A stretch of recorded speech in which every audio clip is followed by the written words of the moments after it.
another day and another mini vlog. And for today's video nga mga mare, bali araw ito ng linggo, kaya naman ako'y nagmamabilis na at ako'y tinatanghali na naman at karapat dapat nga tayo magtrabaho kasi tayo mahirap ng tao. Wala tayong karapatan para magreklamo.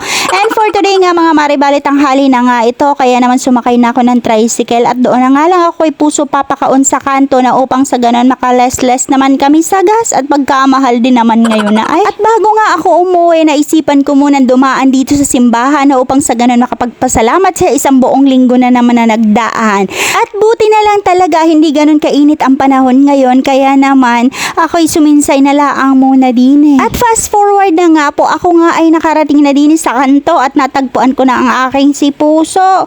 Ay Diyos ko po, ako'y ganito ang aking kaitsurahan pag ako'y sumasakay ng jeep para ng luka pagbaba. Ay Diyos ko, gulo-gulo ang buhok. At bago nga kami umuwi ng bahay, ang aking si Puso ay dumaan na muna daw kami sa bayan. Ay Diyos ko, anong gagawin? Ay ditataya na naman ang loto. Mga mare, dahil nga noon mga nakaraang linggo, lumabas sa kanyang medical na pagkatataas. Kaya sabi ko nga kamote na lang yung aming bilhin na upang sa ganun ay siya naman ay makapag-diet. Ay ang problema naman mga mare, siya daw ay nangihina at sumasakit ang ulo.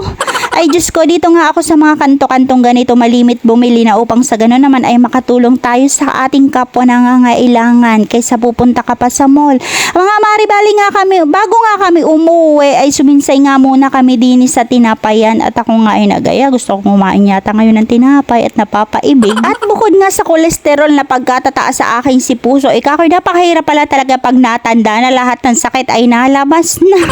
Ay Diyos ko, ay hindi pa naman daw siya matanda. Siya daw ay bata pa rin naman. Anyway mga mari, uuwi na nga pala kami habang hindi pa bumabagsak ang malakas na ulan.